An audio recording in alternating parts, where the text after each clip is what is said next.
Podcast O Novo Hunter. Oferecimento Camargo Química. Epson do Brasil. Patrocínio Rádio 90 FM. Polygym. E Audi Center Blumenau. Apoio Casa Design. Spirit Energia. E Prodaux.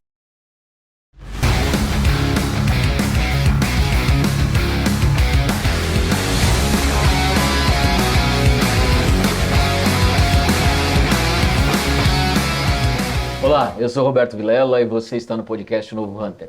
Nosso podcast, desde o início do projeto, já são 2 anos que a gente faz isso, eu e DJ Castro, sempre teve por premissa trazer profissionais que fazem a diferença nos seus mercados. Hoje a gente tem a grata satisfação de ter uma dessas pessoas e mais ainda, nós estamos gravando na Febratex em parceria com a Epson do Brasil e hoje a gente recebe uma figura ilustre, né, DJ? O Ricardo Colasso, que é Head de Vendas da Epson e aqui na feira, né, que é muito bacana estar aqui no ambiente onde os negócios acontecem. Ricardo, obrigado por conversar com a gente. Imagina, adorei o convite, obrigado pelo carinho e atenção de vocês, né? Parceria de longa data. Sim, é verdade. E a gente está muito feliz de estar aqui hoje. Legal. Obrigado. A gente fica muito feliz dessa oportunidade de estar aqui fazendo o trabalho com a Epson, até porque eu e o DJ, a gente vem fazendo um movimento dentro do Novo Hunter de mostrar para as pessoas que o podcast ele pode ir um pouco além do tradicional, né? Claro. Do estúdio, da gente fazer o trabalho no estúdio, né, Colasso? A gente já fez isso recentemente numa outra feira em São Paulo, na Concrete Show, e hoje muito satisfeito de estar na Febratex, que historicamente para mim, que estou no mercado aí há 30 anos, foi a primeira feira que eu comecei a fazer, né? Estou desde a primeira Febratex. Que legal. Então ter você aqui com a gente é muito legal. Queria que você começasse contando para nós um pouco da tua história. Sei que você não está tanto tempo assim na Epson, sim, mas eu já fiz um ano. Eu já acompanhei outros podcasts. Colasso tem uma história muito rica dentro dessa parte de comunicação visual, de impressão. Então conta um pouco pra gente até esse momento de chegar na Epson. Legal. Bom, nasci um engenheiro, comecei com engenharia mecatrônica, eu acho que eu fiquei 2 anos em engenharia. E aí eu fui picado pela área de vendas e fiz a migração para a área comercial. Passei em empresas como HP, como Ricoh, e estou agora há 1 ano na Epson, uma baita satisfação, né? Então são mais de 20 anos aí no mercado comercial e no mercado de tecnologia. Trabalhei muito na tecnologia associada à comunicação visual, à impressão em papel, e aí comecei a ficar um pouco desconfortável, porque não é o futuro, né? Tudo que a gente pensa do ponto de vista prático de futuro, a impressão física em papel é um negócio que tem uma tendência natural de deixar de existir. A comunicação ela migra para outros tipos de substrato, né? Seja acrílico, seja vidro, seja tecido. Então a Epson, quando me convidou para sair da empresa que eu estava, da Ricoh, para vir, ela me mostrou exatamente isso. O que que você quer fazer? Você quer continuar em algo que você sabe que tem uma data, a gente nunca sabe essa data, a gente já errou essa data várias vezes, né? A impressão vai acabar. Eu até achei que na pandemia, de fato, a gente tinha um cenário que poderia efetivamente acabar, mas ela me mostrou esse mundo, que é o mundo do texto, o mundo da comunicação visual, quer dizer, é algo, do ponto de vista de impressão, é altamente transformador, porque a gente está falando de que são mercados que são, na grande maioria, convencionais ou analógicos, né? No começo eu falava analógico, porque eu sou do digital analógico, mas o nosso mercado aqui, o mercado texto, a gente está na Febratex, chama de convencional, né? O que é impressão convencional no formato antigo? Silkscreen, bater chapa, etc, etc. Você tem uma matriz física para depois transferir. Exatamente, né? E o digital é só 7% do mercado. Então a gente tem uma avenida de oportunidade do ponto de vista prático, né? Quando você fala de números do mundo, o digital já é 30%. Então, pensando que o Brasil é a 5ª maior potência no têxtil... Só no Brasil, se a gente chegar no 30%, a gente já tem um universo para crescer. Olha absurdo, o tamanho do mercado. Sim. Então, eu fui picado por essa coisa, né? Então, tem aquela coisa a transformação tá aí. Adoro esse negócio de transformação. E aí eu vim para a Epson, a convite da Evelyn. Estou super feliz de estar aqui. E Tá muito legal, porque assim, é outro formato de atendimento, é outro interlocutor. Eu falo com o dono da empresa, Sim. eu falo com o diretor industrial, quando é uma empresa um pouco maior, né? Que é uma mudança de paradigma, né? Total, total, porque eu estava falando com o CIO, com o CFO, que é um cara orientado à tecnologia e finanças. Bacana, porque me deu essa bagagem para ter esse speech, né, da tecnologia com o financeiro. Mas hoje eu falo com o dono, quer dizer, eu sei que se eu der um passo errado com ele, o negócio dele não vai entregar aquilo que ele precisa. E o que é legal é que na Epson tem uma filosofia muito bacana do ponto de vista que a gente está dividido em 3 torres de negócio na Epson, né? Que é consumer, que é as nossas maquininhas lá de casa, commercial, que são os equipamentos para as empresas, para impressão, e tem a nossa linha que é a linha industrial, né? Então quando você fala de industrial, você está diretamente ligado ao negócio do cliente. Não é um equipamento que pode parar, faz parte da entrega do cara, tá falando de, às vezes, a marca associada à tua tecnologia, cara, é minha marca que eu estou imprimindo ali. Então tem uma mudança do ponto de vista de posicionamento, não só do relacionamento, mas de todo o processo de venda, né? É um processo gigante que ele está dentro da indústria que está funcionando, que Exato. está funcionando, está ali, Exato. está confortável. Por que eu quero, por que mudar? Me prova que diferença que faz Isso, nessa por que mudança. mudar, né? E aí você tem, geralmente essa indústria, vocês sabem disso, Sim. né? Essa indústria tem lá os patriarcas que estão muito ancorados. Que é no analógico. Que é o analógico, que está no convencional, mas esse cara, junto com a nova geração, começando a tatear no digital, dizendo, cara, eu preciso olhar isso. Né? E aí é claro que a nova geração e o plano de sucessão dessas empresas, claro, nós estamos falando de empresas de dono, mas a gente tem muitas multinacionais já hoje aqui no Brasil consolidadas. Todos eles olhando um caminho para o digital. Por isso que essa feira é o sucesso que ela é, todas as vezes, né? Todas as edições a cada 2 anos, e a gente está muito feliz aqui com o que a gente está vendo. E é interessante, né, Ricardo, porque na realidade assim, essa virada de chave do convencional para o digital é algo que a gente já vem acompanhando há muito tempo, principalmente quando a gente fala do têxtil. E ainda tem muito para avançar, que nem você falou, né, 7% versus 30%, porque existe, né, o custo Brasil, algumas barreiras que nós sabemos que por vezes são complexas, mas isso vem se afunilando. E eu acho que esse é o grande momento, principalmente quando a gente fala do viés da sustentabilidade, né? Sim. Hoje uma estamparia convencional, ela começa a ser extremamente inviável sob o ponto de vista de sustentabilidade, por N fatores, fora o espaço físico, né? E aí hoje quando você pensa no digital, você tem condição de entregar algo com uma qualidade superior, com impacto ambiental praticamente zero, e num espaço físico infinitamente menor. Com certeza. Mas eu acho que tem vários outros fatores que estão movimentando a nossa indústria, né?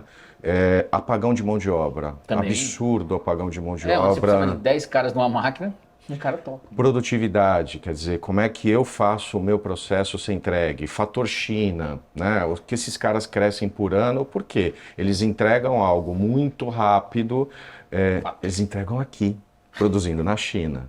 Né? É um negócio surreal e isso incomoda. Fator fiscal que vocês falaram, né? Esse ecossistema que é predador, né? Enfim, você tem várias coisas que se alinharam de uma forma que se o cara não estiver olhando o digital agora, ele pode deixar de existir, efetivamente. E também a demanda que mudou, né? Sim. Tipo, o consumidor mudou. Demanda de uma mudança, uma variação maior nas coleções. Sim. Por É o produções, consumidor, né? tiragens menores, mais exclusividade, né? O fast fashion e tudo isso. É isso, né? Essa galera que tá vindo aí, o Millennium e tal, é um cara que quer um negócio personalizado, quer um negócio diferente. Então você tem uma variação de SKUs gigante com uma tiragem menor. E aí não adianta bater chapa, né? Sim. Não vai acabar. Né? Mas o que a gente está propondo para a indústria é faça a transformação, dá o primeiro passo, começa devagar. Tem essa alternativa, faça um head, né? É isso, coloca para dentro, né? Começa a conviver com essa tecnologia. Aí a gente percebe que várias, né? Graças a Deus a gente tem recebido empresas incríveis aqui que já estão com esses projetos para efetivamente dar esse passo na direção do digital. Tá bem legal. Ricardo, você está numa região, hoje a gente está Febratex em Blumenau, para quem de repente está assistindo e não está bem familiarizado, né? E o Vale do Itajaí, né, Santa Catarina como um todo, mas principalmente o Vale do Itajaí, sempre foi muito pungente quando a gente Sim. fala da indústria têxtil, né? Existem dois espaços de tempo quando a gente fala de indústria têxtil em Santa Catarina. Um espaço de tempo onde Santa Catarina dominava o mercado nacional, e aí houve um hiato com o crescimento principalmente das fibras sintéticas, aonde região de Americana, interior de São Paulo, ultrapassou essa questão, e mais recentemente a gente vê o mercado catarinense voltando a crescer de uma forma bastante exponencial e assumindo a liderança nesse sentido. Só que é um mercado, e eu conheço ele bem, que tem muito industrial. É diferente, por exemplo, do mercado de algumas regiões, que você fala de Goiás, que você fala de Pernambuco, onde você tem empresários, onde o cara é um confeccionista, não uma indústria, e entenda bem o que eu estou falando, é uma indústria de manufatura que verticalizada, que vem da tinturaria, fiação, malharia, né, até estamparia. O cara está lá, ele recebe a malha, compra a malha, tal, estampa. Os processos, né? Aqui nós controlamos todos os processos, muito parecido com São Paulo. Sim. Como é que é esse desafio, né, de vender, né, vender tecnologia, vender soluções, vender inovação para um cara que por vezes tem a sua forma de pensar um pouco mais conservadora, porque é o cara que calcula ali, né, no detalhe, é o cara que faz movimentos, a indústria por excelência, os movimentos tendem a ser mais lentos do que outros mercados, né? Claro. É aquela Scania, né, para dobrar uma rua. Eu acho que assim, se você vai para o caminho de querer fazer projetos gigantescos de transformação, dificilmente você não vai avançar, né? Então, a gente tem se posicionado muito do ponto de vista de aonde esse cara está num nível de maturidade muito maior. Nós estamos falando que aqui a região, como você disse bem, né, nós estamos falando de mais de 30% do PIB do negócio têxtil. É gigante. É gigante, sim. Né? Esse cara é um cara que eu tenho que falar de indústria 4.0, é um cara que eu tenho que falar de inovação, de produtividade, e aí eu vou contar que o digital ajuda ele em tudo isso. Legal. Né? Então tem um posicionamento estratégico... Todo o contexto que tem que estar inserido. Exatamente, tem um posicionamento estratégico nosso para quem tem um nível de maturidade como é o industrial da região, e é absurdo, é muito grande, né? Porque quando você falou em algumas regiões, às vezes nós estamos falando de um cara que está produzindo, que começou na casa dele. E um cara que está produzindo há menos tempo, né? Há menos tempo. Um cara 10 anos, né? Se você for olhar, o Ricardo sabe, você também sabe, eu tenho certeza que a audiência sabe. A indústria têxtil em Santa Catarina está há mais de 100 anos. Sim. A indústria têxtil em Goiás não tem esse tempo, não vou falar quanto tempo, a mesma coisa em Pernambuco e outros mercados. E isso não tem nada de errado, só que é um lance de maturidade, como qualquer outra coisa. Claro.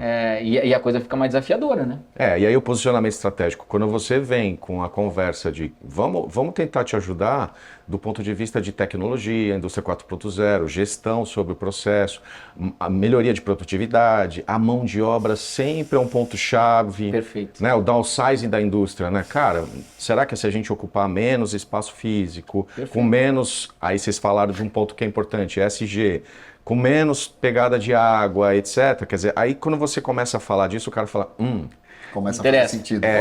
Isso eu quero.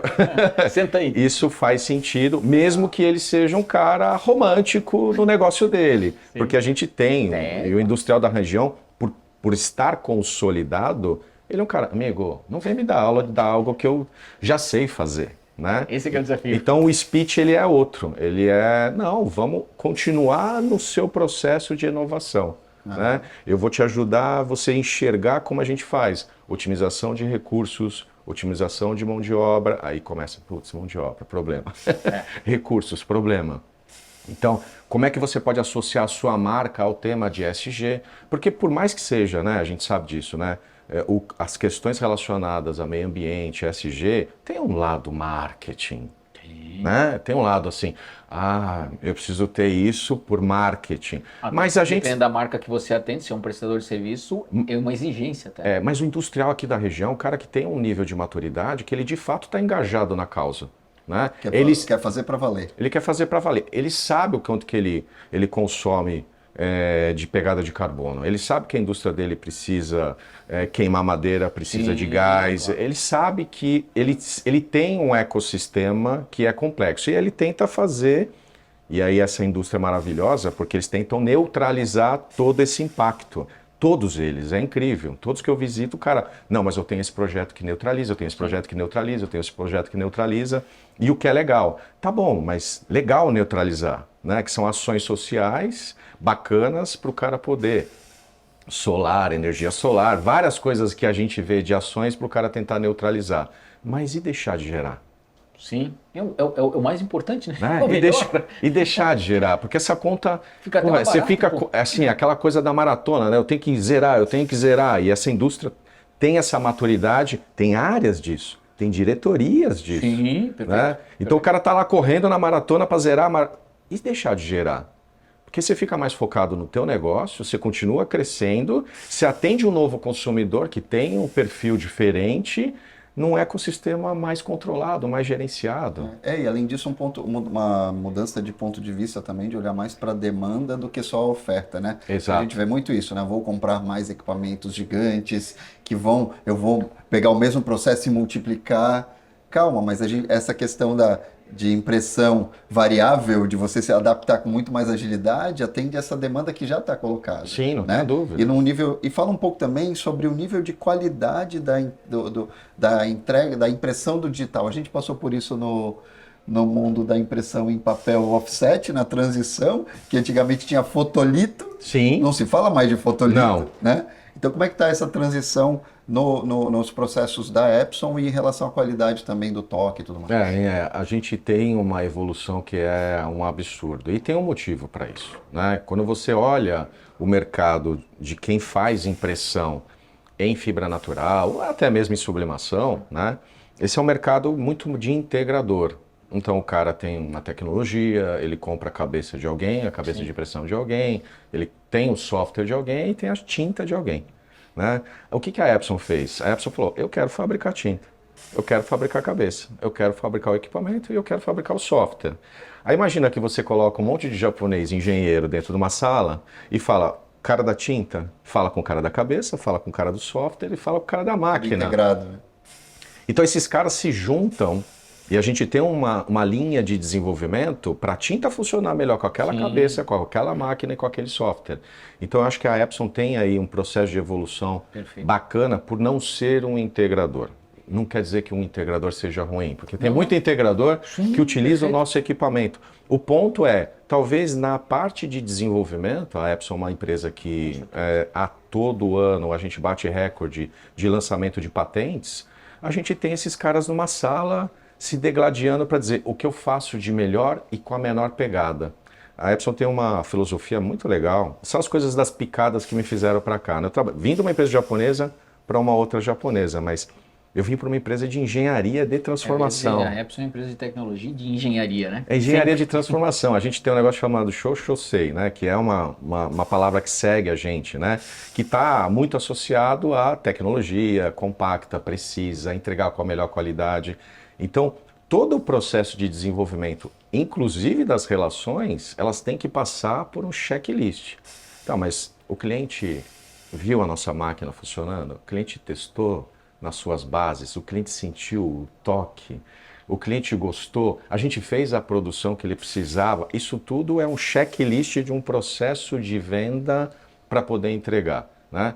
É muito mais do que receber um cliente aqui na Febratex. A gente tem, não, eu quero comprar a máquina porque eu já sei que... Não, então eu tenho que fazer o teste, eu tenho que trazer você para dentro do meu ecossistema, eu preciso te mostrar como é, e aí quando você estiver confortável, aí sim a gente vai fazer negócio. Não é o jeito americano de fazer negócio, né? Vende a coisa com... Né? Depois eu vou ver se aterriza. Mas é o jeito que consolidou a gente no processo onde o mercado fala, putz, é Epson. Se eles lançaram essa tecnologia, ela já está funcionando. Ela já está Não funcionando. é um teste em tempo real. Né? E já está consolidada, e os caras são seguros, os caras estão no Brasil, eles vão me dar um pós-venda diferenciado, eles vão estar aqui do meu lado. Então tem uma segurança, né? Do ponto de vista comercial, claro, a gente às vezes é ansioso, né? Mas com essa mentalidade, né? E essa formação, no meu caso e na dos meninos, porque a minha equipe toda de vendedores ou é engenheiro químico ou é engenheiro de alguma coisa, eles sabem que o cliente precisa estar confortável para dizer o sim, para dar o shake hands, para falar ok. Essa mudança de paradigma que a gente está falando. Né? É isso. Né? E uma coisa que... Se for lembrar, só para não esquecer isso que o Colasso falou agora. A gente fez um episódio com a Evelyn, na Febratex passada, né?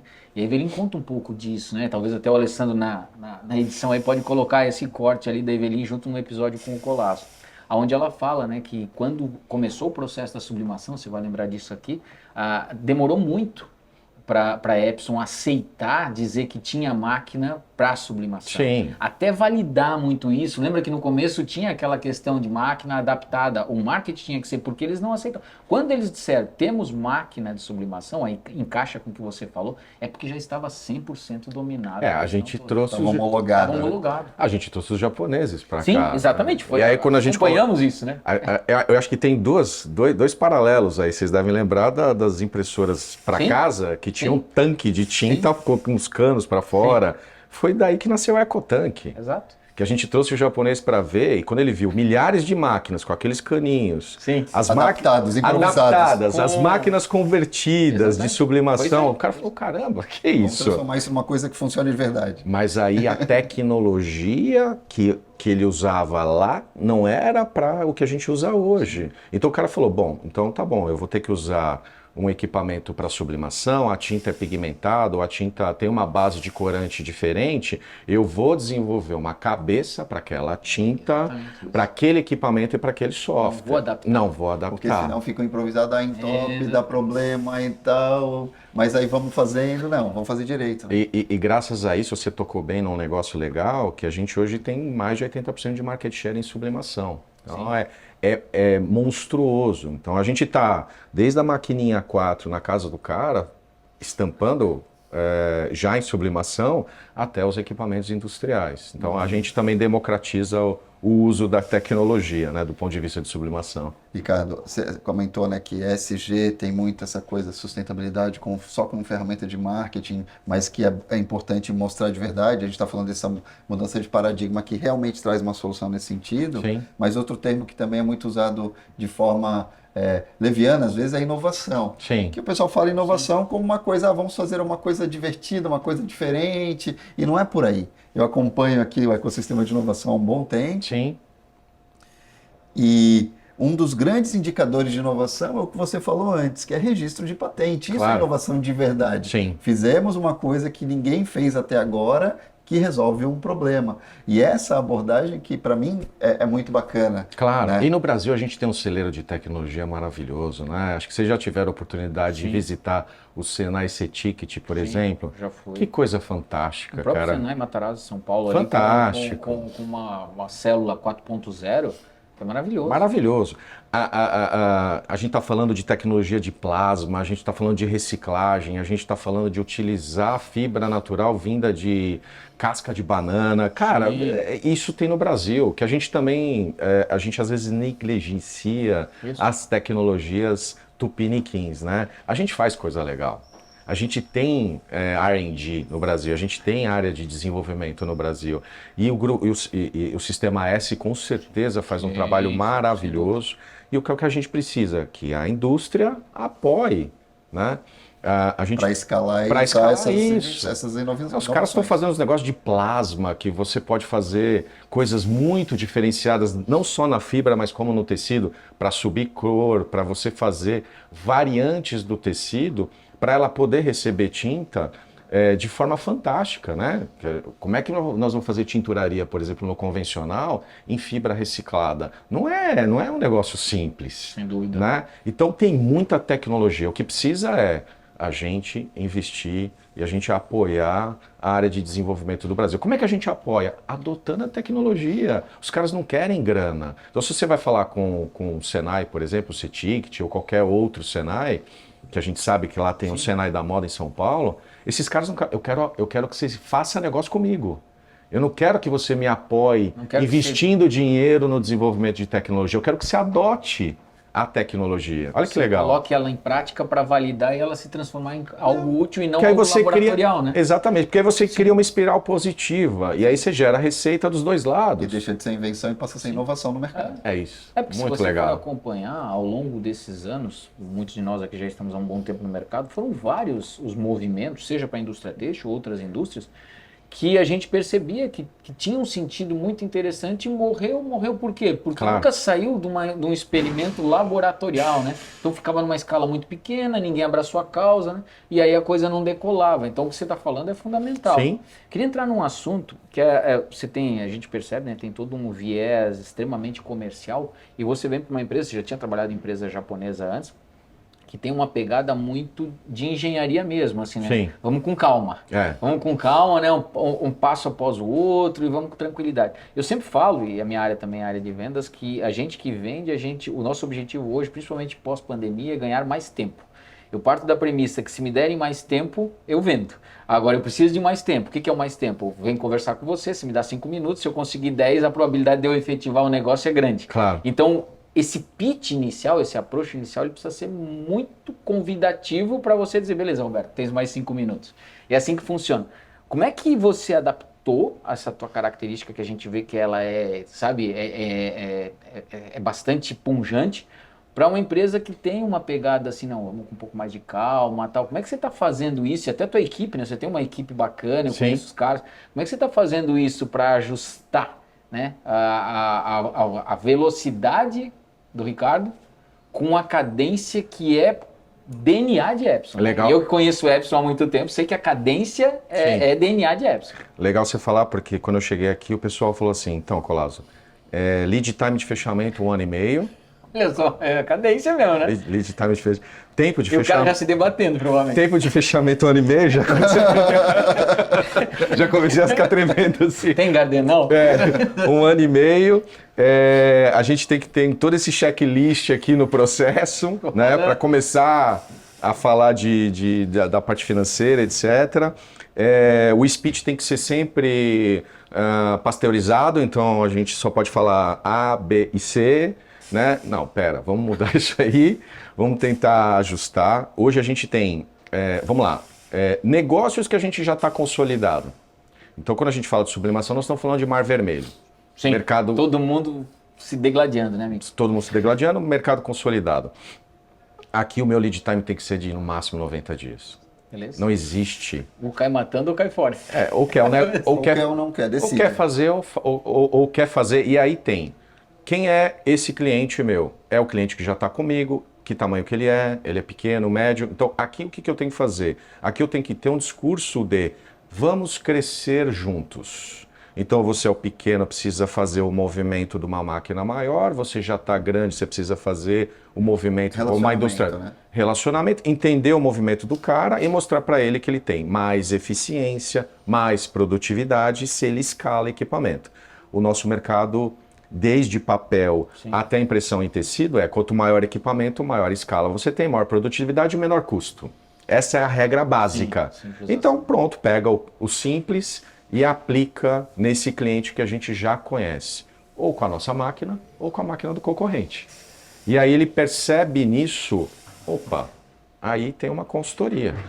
Aí eu estou vendo um posicionamento diferente da Epson. Ela veio, analisou o que ela não quer me vender uma máquina, ela olhou o que eu tenho, analisou, me mostrou o ROI, o retorno do sobreinvestimento, me mostrou que quando ele traz uma máquina maior, que ela tem maior produtividade, eu reduzo o meu custo de insumo, eu reduzo a quantidade de mão de obra, e aí o que eu faço? Eu mostro para o cliente uma conta de padaria. Sim. Isso você vai economizar, isso você vai economizar, e essa máquina vai se pagar em 12 meses.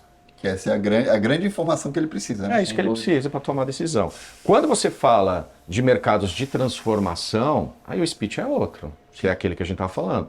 Por exemplo, a gente tem um equipamento... Oceano azul puro, né? Oceano azul puro. Então a gente está falando, por exemplo, de levar para o cara, o que ele está fazendo? Legal. Mesmo em sublimação, por exemplo, cara, por que você faz esporte? Por que você não usa flúor? Que é um negócio que salta a cor, que é brilhante.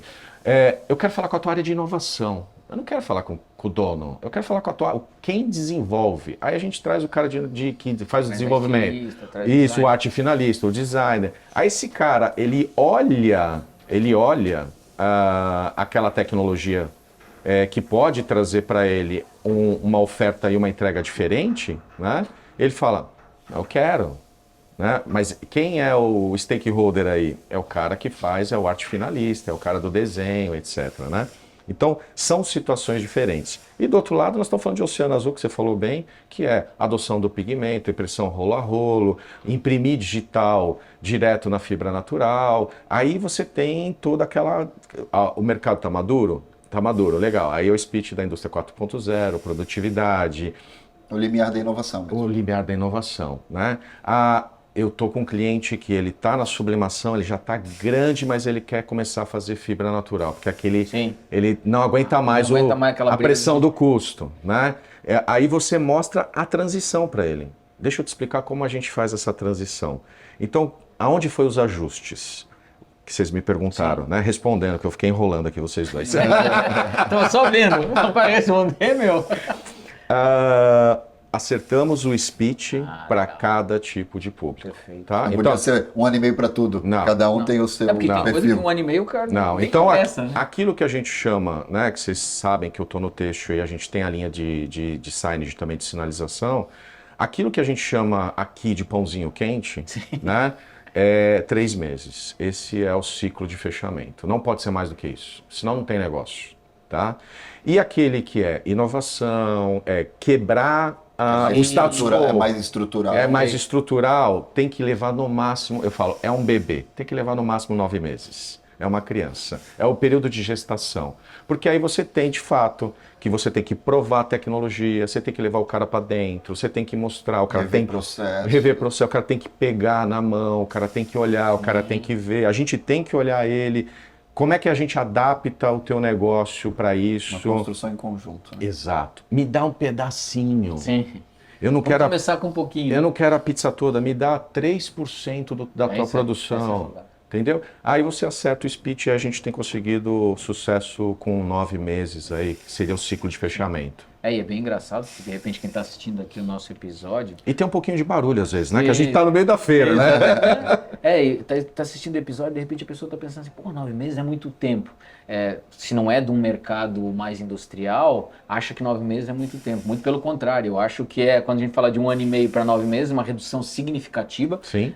E lembrando que alguns negócios, quando a gente fala de indústrias, são realmente muito longos, né? Sim. Existem movimentos que levam realmente muitos anos, né? Tanto é o exemplo, né? Uma ITMA acontece a cada 4 anos, porque às vezes são ciclos de movimento de equipamentos tão robustos. Ciclos tecnológicos. Ciclos tecnológicos. Então, eu acho 9 meses bem interessante, pensando ainda que você está vendendo uma mudança de comportamento, você está fazendo todo um trabalho. Bem legal essa transição. E é legal você falar isso, porque também tem um terceiro grupo que a gente toca, que é bem legal, né? Porque assim, aqui tá business, aqui tem negócio, aqui tem dinheiro e a gente precisa, né? Ninguém tem almoço de grátis, a gente tem que fazer as coisas acontecer nesses ciclos de lead time de fechamento de negócio. Mas tem um outro grupo que a gente gosta de tocar em paralelo, que são os caras formadores de opinião. Então, eu estou com um projeto especial num cara que é um grande marca de moda do país, que ele está fazendo um desenvolvimento que, de repente, ele vai adotar a tecnologia daqui 3 anos. Então, eu estou perto desse cara hoje, fazendo teste, né? As marcas licenciadas, a gente faz muito trabalho com quem faz licenciamento no país, as grandes marcas de esporte, as grandes marcas de roupa que só licenciam. A gente está próximo desses caras para mostrar que a marca dele, associada ao nosso produto, tem uma entrega diferente. É o estado da arte e isso reverbera positivamente e gera atração de atenção do mercado. É isso. E esse cara, por exemplo, agora eu quero fazer acontecer. Mercado precisa ser com essa tecnologia, precisa ser nesse processo. Eles ditam as tendências. Eles ditam as tendências. Então eu tenho um trabalho paralelo, né, que a gente desenvolve quem vai formar opinião para o mercado de uma forma geral. A própria adoção, quando você fala de pigmento, que aqui a gente na Febratex, todo mundo falando do pigmento, quando a gente fala da indústria de impressão, fibra natural, rolo a rolo, né? Esse é um cara que você tem que estar perto desses grandes formadores de opinião. A gente não sabe o que vai acontecer amanhã, né? E esse cara sabe que o pigmento ajuda a fazer o downsize da indústria. Nós estamos falando de 93% de economia de água. É muita coisa, né? Então esse impacto, ele sabe que ele vai ter que acontecer. Em algum momento ele vai falar: mercado, eu preciso que vocês adotem essa tecnologia. Para isso precisa ter o toque, precisa ter a qualidade, precisa ter toda a entrega que ele já está acostumado hoje com o toque de seda Sim. que ele produz no reativo, no ácido, né? Então, esse mercado é mercado, você tem que estar próximo, trabalhando junto. Essa coleção aqui que você fez, vamos testar lá? E aí, o que você achou? Nossa, chegou próximo. E essa coleção? Nossa, essa aqui deu. Então, você tem que estar próximo desse cara, porque esse cara um dia ele vai chegar. Pessoal, eu quero isso. Né? E se você não estiver fazendo esse trabalho aqui, você não gera tendência e é o tal do mindshare, né? O cara lembra da marca associada à qualidade de entrega porque ele já testou e porque você está próximo. Muito bacana isso, porque tem a curva de adoção de inovação, né? Sim. Que você está trabalhando com early adopters na base industrial para fazer essa transformação no mercado e preparar para que depois a transição do abismo para o mercado todo adotar, ela se facilita muito mais. Sim. Né? E esse cliente é um cliente aqui que você falou muito bem. Quando você fala de adoção de tecnologias novas e disruptivas, às vezes o cara não tem tanta energia dentro do negócio dele, né? Porque ele tem que fazer aquela coisa acontecer. Tem que fazer o jogo, né? Fazer o jogo acontecer. E aí a adoção de novas tecnologias, por mais que a gente ouve da indústria, eu vou beber água limpa, mas legal, energia que às vezes ele não tem, muita energia. Então se você leva essa energia para ele, fala, deixa eu gastar. Eu faço para você. Né? Eu faço para você. Né? Só me dê os teus stakeholders, eu quero falar com o diretor industrial, eu quero falar com o teu cara de sustentabilidade, eu quero falar com o teu cara de inovação, porque esses caras, quando eu estou conversando com eles estão na cabecinha deles falando, isso aqui já pode caixar, isso aqui já pode entrar. Então, o que eu espero da indústria é, pelo menos, me colocar com o C-level correto para a gente poder trabalhar esse processo de adoção. O patrocinador do projeto como vai fazer a diferença. Exatamente. E é interessante porque eu tenho chegado a essa conclusão. As pessoas gostam muito do conceito de mudança, mas mudar de verdade dá um tremendo trabalho. Gera incerteza. Né? E se você tem um parceiro estratégico que ajuda nesse processo e fala, vamos por aqui que vai acontecer de uma forma melhor, olha como vai, facilita bastante a vida e essa mudança pode realmente acontecer. E aí a Epson encaixou algumas coisas que são bem legais, né? Começa pequeno, beleza. Faz como locação. Isso é legal. Né? Reduz o risco inerente da operação. É isso, não tem investimento. Não, como assim não tem investimento? Não, eu vou colocar tudo dentro do teu ecossistema. Vê se roda, vê se e daqui 30 dias você vai começar a pagar em 48 vezes. Né? Quer dizer, o cara não tem... aí ele quebra uma barreira do investimento inicial associado à insegurança dele, dizer assim, cara, isso vai dar certo ou não vai dar certo? E se daqui a um ano, Colas, adorei, eu quero fazer um upgrade da máquina para uma máquina maior. Você me devolve aquela e eu ponho uma maior. Então passa, é o que vocês falaram, passa uma segurança para esse cara de fazer agora. E aí é que a gente sempre está falando, não, mas para o meu negócio eu preciso de algo desse tamanho. Não, começa com pequenininho. Pega só um SKU, bate só uma parte do teu negócio e aí você vai crescendo. Porque no tema da alocação, você pode escalar sem a necessidade de você se preocupar com o ativo, que também é uma outra disrupção nesse mercado. Né? Todo mundo quer ter posse da infraestrutura. Né? Então esse modelo mental também é uma adoção nova para essa indústria, diferente da indústria de papel, que a gente já sabe que já está com o conceito mais enraizado de serviço, de outsourcing, de buscar fora alguém que possa prover a solução para ele e o cara ficar focado no negócio dele. Isso é bem legal porque esse posicionamento que você acabou de descrever para a gente, na realidade se assume um papel de ser o laboratório, né, o desenvolvimento do cliente, dando toda uma segurança para ele, calibrando, ajustando, quando entrega para ele o equipamento, com a possibilidade ainda da locação, já está tudo calibrado, a curva, né, o perfil no equipamento, é isso que você tem que fazer. Então, assim, facilita muito o aceite de inovação. Claro. Porque automaticamente eu não estou jogando a minha energia, mas estou o tempo todo acompanhando, sabendo, entendendo se faz sentido para mim. Só que aí entra uma coisa que eu acho que é bem importante e vale a gente reforçar, não só aqui no podcast, mas o tempo todo, como é importante as relações de confiança entre as partes. Claro. O nosso país tem por uma característica, né, e não é de hoje, de quebrar essas relações de confiança com muita facilidade, né? Enquanto a Epson e o Colazo me são úteis, está tudo certo, é meu brother, a partir do momento que já não é mais tanto, fica fácil de eu cortar isso, né? Em outros países a gente vê que isso é menos comum. Sim. Isso é muito importante, né? Eu acho que a evolução e a maturidade de uma indústria, seja ela têxtil ou não, perpassa por isso, né? Sim. Você ter relação de confiança e fidelidade entre as partes. Se eu vou fazer um contrato com a Epson, se eu vou fazer um contrato com o podcast Novo Hunter, a gente está falando que serão 48 meses, serão 48 meses. Se tiver algum problema, nós vamos sentar e vamos conversar, mas não tem essa, não te atendo mais, né? Acho que essa mudança, cara, é fundamental. Não tenha dúvida. E assim, bem legal você trazer isso, porque a nossa preocupação foi tentar estruturar algo que parasse em pé de uma forma fácil e tranquila. Cara, tá tudo escrito. Não é o Colazo. Sim. São os dois CNPJs que estão se relacionando. Essa é a primeira coisa. Segunda coisa, a empresa está no Brasil, tem sede. Vou colocar a máquina aí, você vê aí, depois você me conta. Não é isso. Né? A gente fez todo o PNL, desenhamos a parte financeira pensando em rodar em um turno só. Legal. Não é, vou viabilizar um negócio, o cara tem que se matar em 3 turnos. Trabalhar sábado e domingo. Não, é em um turno. Então a gente mostra para ele que a parcela que ele está pagando por mês, que vai tudo para ele. Então nós estamos falando de toda a infraestrutura de tecnologia, todos os equipamentos, inclusive de marca de terceiros. A gente entrega tudo para ele. O no-break eu entrego para ele. Né? Então, completo. É completo. E eu entrego suprimento, manutenção, atendimento. Então ele não tem que se preocupar. Eu tenho no pacote formação do operador mão de obra. Então eu vou formar o cara que vai. Tá tudo incluso.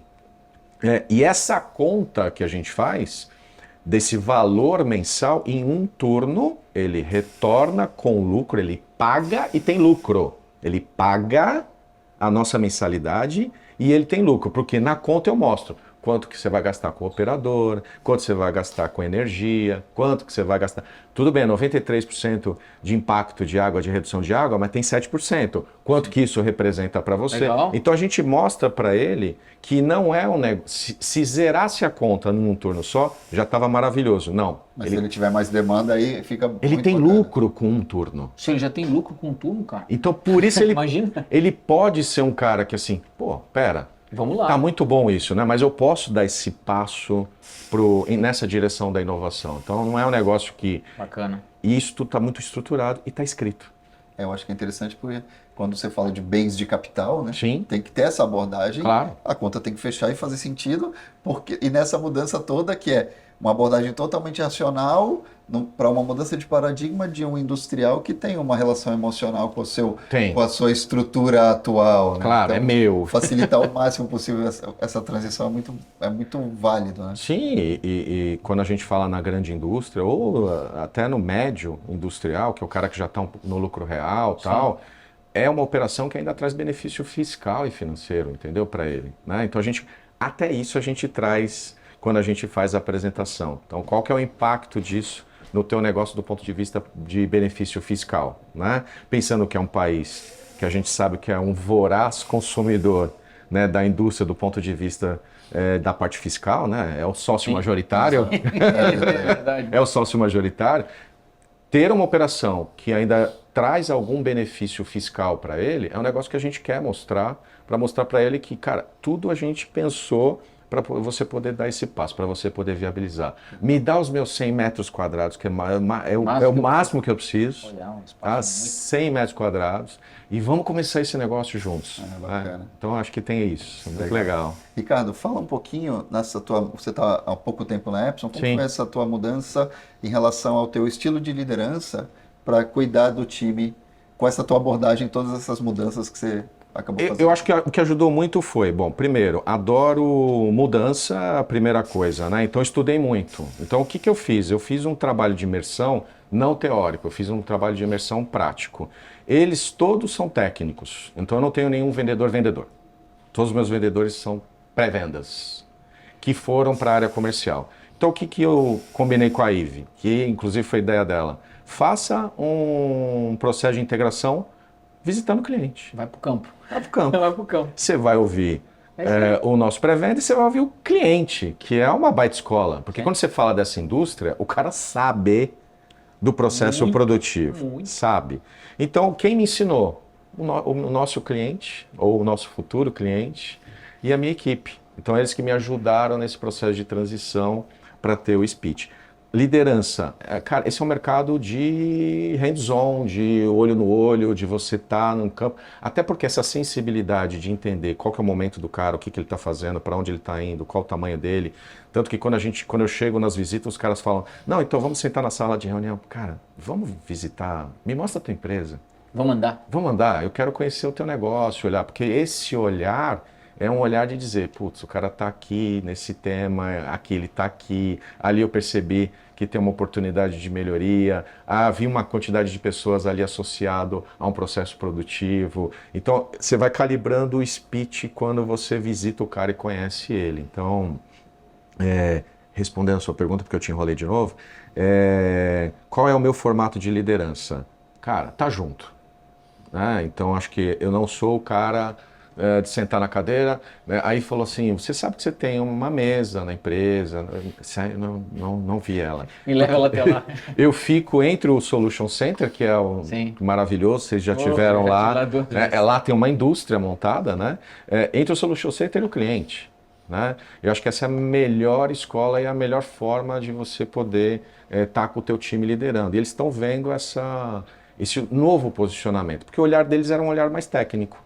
Então eu olhava de forma técnica, como eu transformo o técnico nessa ponte do comercial e da realização. Porque o grande barato do vendedor é ver o que você está entregando dar certo para o cara. Isso é muito legal. Gera um negócio melhor para ele. Melhor para ele, né? Ver o cara passar aqui na feira e falar, cara, que fantástico que vocês fizeram com a gente. Né? Isso eu acho que é o... Nossa, né? Maior satisfação. Né? É o melhor que a gente... Muito mais do que está fechado o negócio, 2, 3, 4 meses depois o cara voltar e dizer, putz, você tinha razão, cara.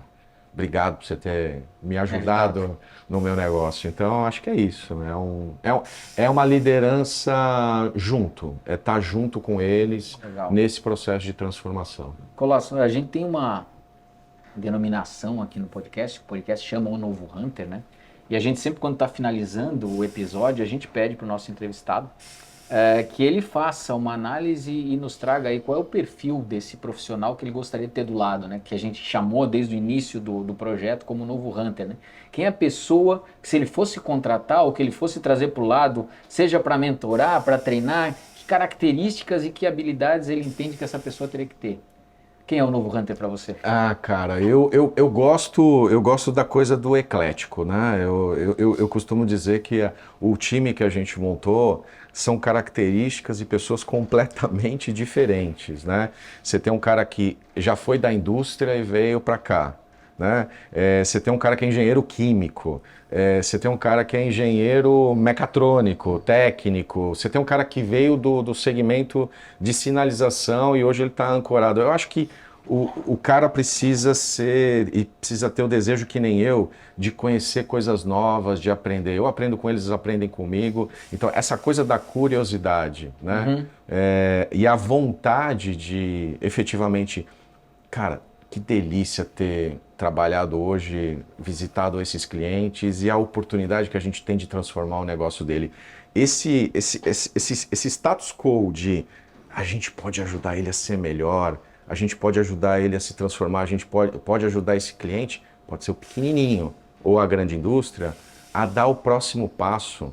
Olha a nossa responsabilidade. Então, quem é o cara que eu quero estar do lado? O cara que tem esse olhar de transformação, de que tem esse beat de querer ajudar as empresas a continuar crescendo no nosso país, pô. Né? É a nossa indústria, né? Como é que a gente ajuda ela a se consolidar, a crescer, a ser melhor e parar de vir chinês pro Brasil? Verdade. Né? Assim, a gente tem que respeitar os caras, que o que os caras fazem lá é absurdo, né? Mas, cara, a gente tem mão de obra, a gente tem tecnologia, a gente tem pesquisa e desenvolvimento e a gente tem pessoas como as pessoas da Epson querendo ajudar o nosso mercado a se transformar. Então, pô, vamos se abraçar, né? É isso aí. A gente tem tudo na mão e tem tudo para fazer. Né? É isso.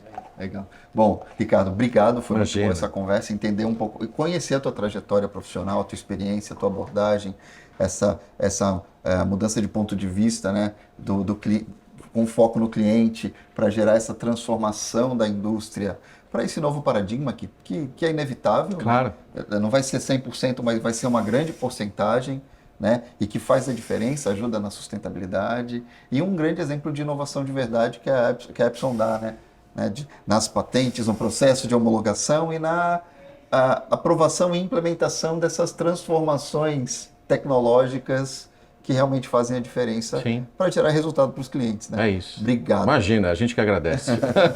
Legal, obrigadão, Ricardo. Obrigado, imagina. Pessoal, vocês acabaram de acompanhar mais um episódio do podcast Novo Hunter, hoje aqui dentro da Febratex, no stand da Epson Brasil, conversando com o Ricardo Colasso, onde a gente teve a oportunidade de saber muito, não só do Ricardo, como também da forma com que ele lida com essa questão comercial, cliente, mercado.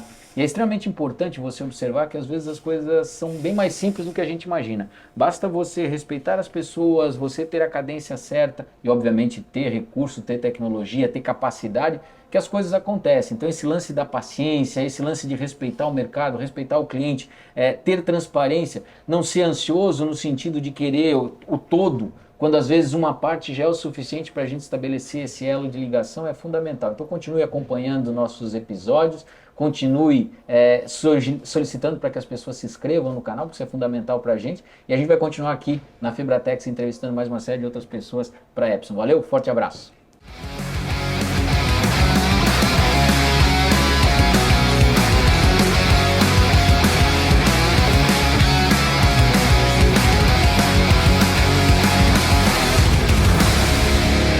Podcast O Novo Hunter. Oferecimento Camargo Química.